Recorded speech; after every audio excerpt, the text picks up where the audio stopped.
ഇവിടെ ഏത് രീതിയിലേക്കാണ് അത് കൊണ്ടുപോകുന്നതെന്ന് പറയാൻ. ഏവം വിധോ ബ്രഹ്മചാരി വാനപ്രസ്ഥോ എതിർഗൃഹി ചരൻ വിദിത വിജ്ഞാന പരം ബ്രഹ്മാദിഗച്ഛതി. ഏവം വിധം സർവത്ര ഭഗവാനെ കാണുന്ന ഈ മുൻപ് പറഞ്ഞ രീതിയിൽ ഇപ്രകാരം എല്ലായിടത്തും ഭഗവാനെ കാണുന്നവൻ അവൻ ബ്രഹ്മചാരി. എല്ലായിടത്തും എല്ലാത്തിലും ഈശ്വരനെ തന്നെ കാണുന്നു. ബ്രഹ്മചാരിക്ക് മാത്രമല്ല, ഗൃഹസ്ഥനും വാനപ്രസ്ഥനും സന്യാസിയും എല്ലായിടത്തും ഈശ്വരനെ കാണേണ്ടവർ തന്നെയാണ്.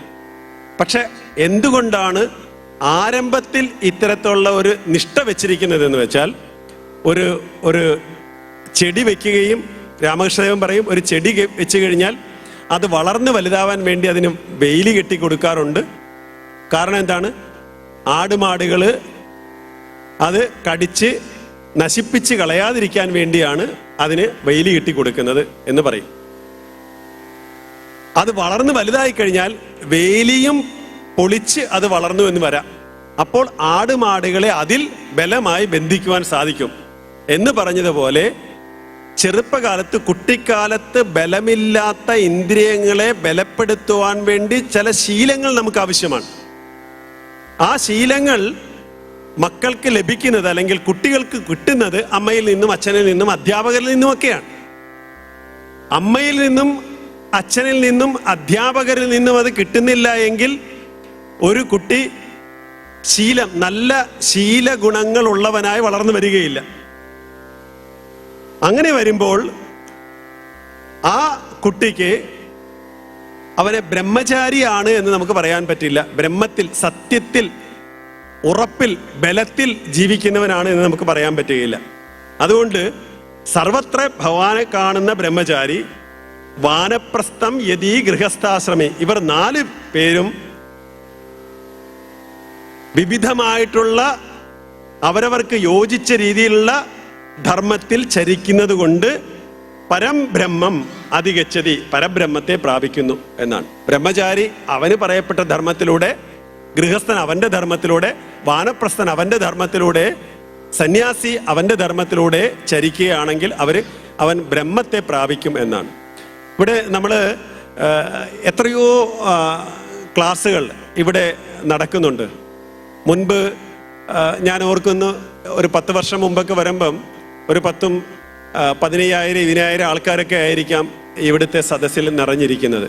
അതാണ് ഞാൻ പറഞ്ഞത്, പൂരത്തിന് വന്ന് നമ്മൾ നമ്മുടെ ആഘോഷങ്ങളിൽ പങ്കുകൊണ്ട് പോകുന്നതിന് പകരം നമ്മൾ ഇത്തരത്തിലുള്ള സ്ഥലങ്ങളിലേക്കാണ് എത്തിച്ചേരുന്നതെങ്കിൽ നമുക്ക് ഇന്ന് സംഭവിച്ചുകൊണ്ടിരിക്കുന്ന വലിയൊരു അപകടകരമായൊരു സാമൂഹ്യ വിപത്തുണ്ട്. അത് നിങ്ങൾ എത്രത്തോളം ബോധവാന്മാരാണ് എന്ന് എനിക്കറിയില്ല. പക്ഷെ ഞാൻ അതിലേക്കാണ് നിങ്ങളുടെ ശ്രദ്ധയെ കൊണ്ടുവരുന്നത്. ഇവിടെ അവരവരുടെ ധർമ്മത്തെ ശരിയായി നിർവഹിക്കുകയാണ് എങ്കിൽ അവരവർക്ക് ബ്രഹ്മത്തെ പ്രാപിക്കാൻ സാധിക്കും. എന്താണ് ഈ ബ്രഹ്മത്തെ പ്രാപിക്കുക എന്നതുകൊണ്ട് ഉദ്ദേശിക്കുന്നത്? നമ്മൾ കേട്ട് പഴകിയ കുറേ കാര്യങ്ങളുണ്ട്. ഭഗവാന്റെ കീർത്തനം, സ്മരണം, അതുപോലെ തന്നെ ധ്യാനം, ഇതൊക്കെയായിട്ട് ക്ഷേത്ര ദർശനം, വ്രതം, ഇതൊക്കെയായിട്ട് ജീവിക്കുക. ഇതുകൊണ്ട് ഏതെങ്കിലും ഒരു സന്ദർഭത്തിൽ ഭഗവാൻ നമുക്ക് വേണ്ടതെല്ലാം തരും എന്നാണെങ്കിൽ, ഞാൻ എൻ്റെ വണ്ടി വിറ്റിട്ട് ഏതാണ്ട് ഒരു 2 വർഷമായി. എനിക്ക് ഒരു പുതിയ വണ്ടി വാങ്ങിക്കണമായിരുന്നു. ഞാൻ ഈ 2 വർഷമായിട്ട് പ്രാർത്ഥിക്കുന്നുണ്ട് പുതിയ വണ്ടി വാങ്ങാനുള്ള പൈസ ഒരു 25 ലക്ഷം കിട്ടണമെന്ന്. ഇതുവരെ കിട്ടിയിട്ടില്ല. അപ്പം അങ്ങനെയാണ് ഞാൻ ഇന്ന് കാലത്ത് ഭഗവാന്റെ വിഗ്രഹത്തിൻ്റെ മുഖത്തേക്ക് നോക്കിയിട്ട് പറഞ്ഞു, ഭഗവാൻ ഇത്രയും നാളായിട്ട് 2 വർഷമായിട്ട് ഞാൻ ചോദിച്ച കാര്യം എനിക്ക് സാധിച്ചു തന്നില്ലല്ലോ. അപ്പം ഞാൻ അതോടൊപ്പം വേറൊരു ചിന്തയോടെ എൻ്റെ മനസ്സിൽ കടന്നു പോയത്, ഇതേപോലെ ലക്ഷക്കണക്കിന് കോടിക്കണക്കിന് ആൾക്കാർ അവരുടെ ചിന്തകൾ, അവരുടെ വ്യഥകൾ ഭഗവാനോട് സമർപ്പിക്കാറുണ്ട്. ഭഗവാൻ സാധിച്ചു കൊടുക്കാറില്ല. തരാറുണ്ടോ? ഉണ്ടോ? ഇല്ല. അപ്പൊ ചിലരൊക്കെ പറയും എനിക്ക് അങ്ങനെ സാധിക്കുന്നുണ്ട്. അതിരിക്കട്ടെ, അതല്ല. നമ്മുടെ ഇത്തരം ചെറുതായിട്ടുള്ള ആവശ്യങ്ങളെ സാധിച്ചു തരിക എന്നുള്ളതല്ലല്ലോ ഭഗവത് അനുഗ്രഹം എന്നതുകൊണ്ട് ഉദ്ദേശിക്കുന്നത്. അതല്ല എങ്കിൽ പിന്നെ ബ്രഹ്മജ്ഞാനം കൊണ്ട് എന്താണ് ഉദ്ദേശിക്കുന്നത്? അവിടെയാണ് ഇന്നത്തെ ആധുനിക മനുഷ്യൻ, നിങ്ങൾ ഓരോരുത്തരും ചിന്തിച്ചുണരേണ്ടത് ആ ഒരു വിഷയത്തിലേക്കാണ്, ആ ഒരു ബോധ്യത്തിലേക്കാണ്.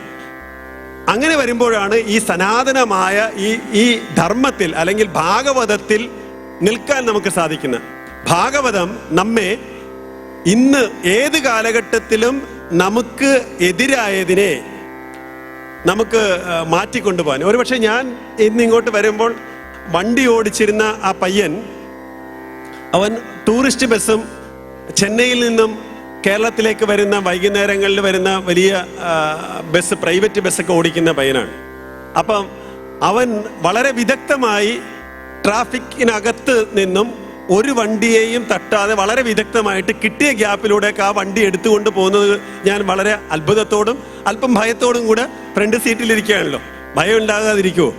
അങ്ങനെ ഇരിക്കുക. അപ്പം ഇതുപോലെ എങ്ങും തട്ടാതെയും മുട്ടാതെയും നമ്മുടെ വാഹനത്തെ ലക്ഷ്യസ്ഥാനത്ത് എത്തിക്കുക എന്ന് പറഞ്ഞാൽ നമ്മുടെ ശരീരത്തെ സുഖകരമായ ഒരു അവസ്ഥയിൽ കൊണ്ട് എത്തിക്കുക എന്നുള്ളതല്ല, നമ്മുടെ മനസ്സിനെ തൃപ്തി എന്ന് പറയുന്ന, അല്ലെങ്കിൽ ഈശ്വര ജ്ഞാനമെന്ന് പറയുന്ന, മോക്ഷമെന്ന് പറയുന്ന, ജ്ഞാനമെന്ന് പറയുന്ന ആ പരമലക്ഷ്യത്തിലേക്ക് എല്ലാവിധ തടസ്സങ്ങളെയും നീക്കിക്കൊണ്ട് നമ്മുടെ ഈ ശകടത്തെ, ശരീരത്തെ, മനസ്സിനെ സുഗമമാക്കി കൊണ്ടുപോകാൻ പറ്റുന്നതിനെ തന്നെയാണ് ബ്രഹ്മജ്ഞാനം. ആ ബ്രഹ്മജ്ഞാനത്തിലേക്ക് എത്തിക്കേണ്ടതിനെയാണ് ഇവിടെ കൃത്യമായ വ്യവസ്ഥ ചെയ്തിട്ടുള്ള ഈ 4 വഴികൾ പറയുന്നത്.